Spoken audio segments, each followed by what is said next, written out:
বন্ধুরা, আজকে আমরা তৈরি করতে যাচ্ছি একদম ইউনিক ডিজাইনের সিল ঘুড়ি। শুধু বাঁশের স্টিক আর পলিথিন ব্যবহার করে তৈরি করা হয়েছে এই ইউনিক ডিজাইনের ঘুড়িটি। শেষ পর্যন্ত দেখুন, কারণ এর ডিজাইন আর উড়ার দৃশ্য আপনাকে অবাক করে দেবে। দেখুন আকাশে কত সুন্দরভাবে ব্যালেন্স করে উঠছে এই সিল ঘুড়িটি। বন্ধুরা, প্রথমে আমরা ঘুড়ির জন্য প্রয়োজনীয় বাঁশের স্টিক নির্বাচন করেছি। মাঝের স্টিক একটু মোটা রাখা হয়েছে যাতে পুরা ফ্রেম শক্ত থাকে। পাশের স্টিকগুলো তুলনামূলক পাতলা এবং লম্বা রাখা হয়েছে। এখন স্টিকগুলো সঠিক মাপে মেপে নেওয়া হচ্ছে। পাকনার স্টিকটা 80 ইঞ্চি ব্যবহার করা হয়েছে এবং মাঝের স্টিক প্রয়োজনীয় অনুযায়ী কেটে নেওয়া হবে। একটু বড় রাখতে হবে মাঝের স্টিকটা। এবং পাকনার স্টিক অর্ধেক অংশ বের করে নেওয়া হলো 40 ইঞ্চি। মাঝের শলার মাথার অংশ থেকে 8 ইঞ্চি মেপে নেওয়া হলো। বন্ধুরা, প্রতিটা মাপ খুব সতর্কতার সাথে নেওয়া হয়েছে যাতে ঘুড়ির ভারসাম্য ঠিক থাকে। এবার মাঝের স্টিকের সাথে পাকনার স্টিক সুন্দরভাবে সুতা দিয়ে বেঁধে দিতে হবে।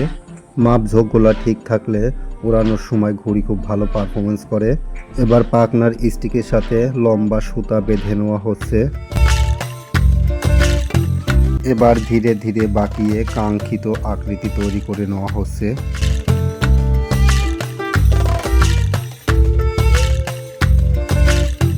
সেম ভাবে অপর সাইডেও বাঁকিয়ে নিয়ে শেপ আকারে তৈরি করে নেওয়া হচ্ছে। দুই সাইডের মাপ যেন সমান থাকে, এদিকে অবশ্যই খেয়াল রাখতে হবে। ঘড়ির এই মাপগুলো অবশ্যই খেয়াল করে দিতে হবে। ঘড়ির মাপ এলোমেলো হলে ঘুড়ি কিন্তু উড়বে না। এদিকে অবশ্যই খেয়াল রাখতে হবে দুই সাইডের মাপ যেন দুই দিকেই সমান হয়।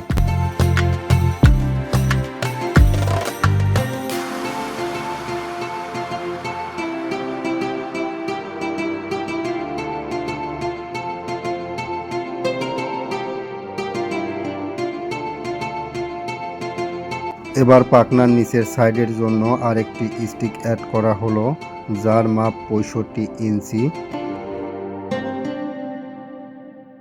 স্টিকটার অর্ধেক অংশ বের করে নিয়ে মাঝের অংশ থেকে 17 ইঞ্চি দূরত্বে এই স্টিকটা বাঁধতে হবে, এজন্য মেপে নেওয়া হলো। এবার মাপা অংশে স্টিকটা বসিয়ে দিয়ে সুতা দিয়ে শক্তভাবে বেঁধে নেওয়া হচ্ছে। এই স্টিকের সাথে দুই পাশের পাকনার স্টিক সংযুক্ত করা হয়েছে।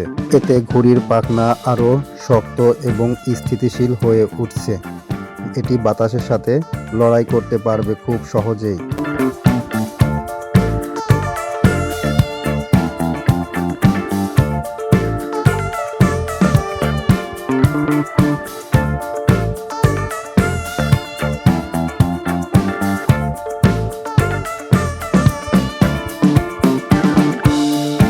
এবার আগে যে অস্থায়ী সুতাটা বাঁধা হয়েছিল ঘুড়ির পাখনা তৈরি করার জন্য, সেটি কেটে দেওয়া হলো। এবার ঘুড়ির পাখনার দুই সাইডের সঠিক মাপটা নেওয়া হচ্ছে।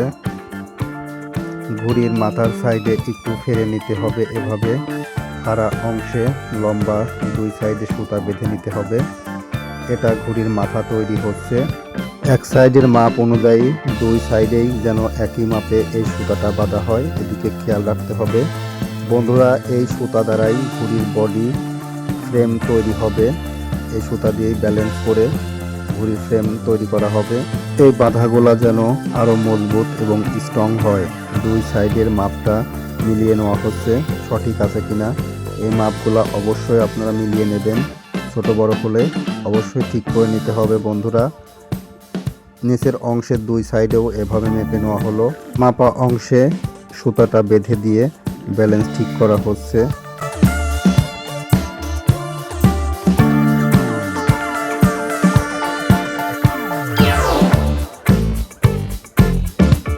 সুতা বাঁধার পর এই মাপগুলা সঠিক আছে নাকি এগুলা একটু মিলিয়ে নিতে হবে। সঠিক থাকলে দুইটি সুতা এভাবে একটি মাপ অনুযায়ী একসাথে বেঁধে নিয়ে ঘুড়ির লেজ আকৃতি তৈরি করে নেওয়া হচ্ছে। বন্ধুরা দেখো, সিল ঘুড়ির আসল আকৃতি ধীরে ধীরে ফুটে উঠছে। বন্ধুরা, এবার সুতা বাঁধা অংশ থেকে 20 ইঞ্চি মেপে নেওয়া হলো। এবার একটি স্টিক অ্যাড করা হলো যার মাপ 22 ইঞ্চি।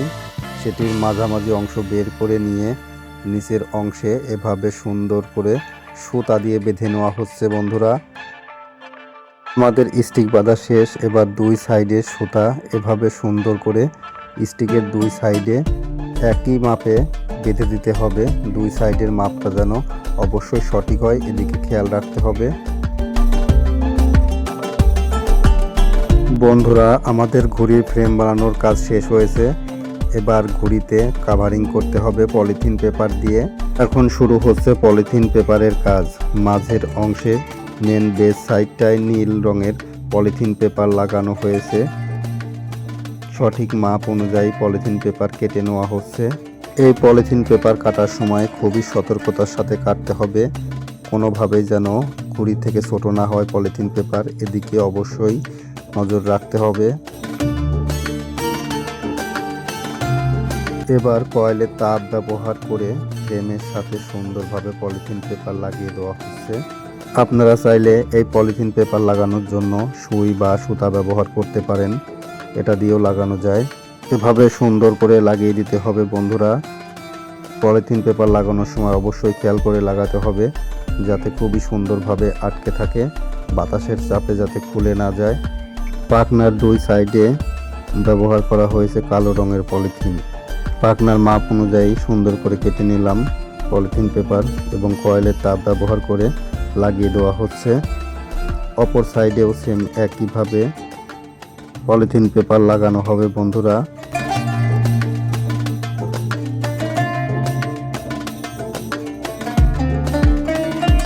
এখন ঘড়িতে দুইটি বুক দড়ি বা কন্ট্রোলিং সিস্টেম লাগানো হচ্ছে। এটি ঘড়িকে ভারসাম্য ধরে রাখতে গুরুত্বপূর্ণ ভূমিকা পালন করবে।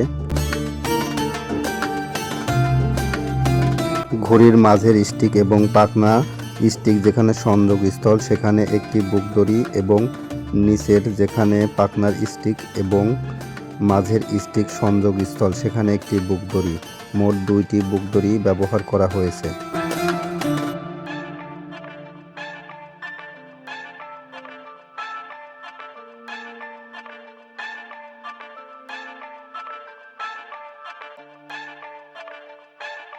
এই বুক দড়ির মাপটা যেন সঠিক হয়, এদিকে অবশ্যই খেয়াল রাখতে হবে।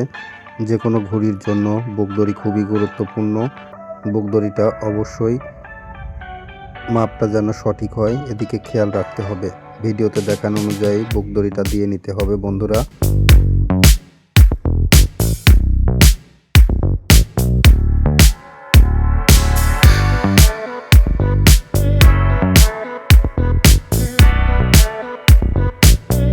ঘড়িটি এখন সম্পূর্ণ প্রস্তুত। এখন দেখুন এর ফিনিশিং এবং ইউনিক ডিজাইন। এবার সব থেকে আকর্ষণীয় অংশ, চলুন আকাশে দেখি এটি কেমন পারফরমেন্স করে, দেখি কেমন উঠতে পারে এই ঘড়িটি। দেখুন কত সহজে এই ঘড়িটি বাতাসের সাথে ব্যালেন্স করে কত সুন্দরভাবে উঠছে।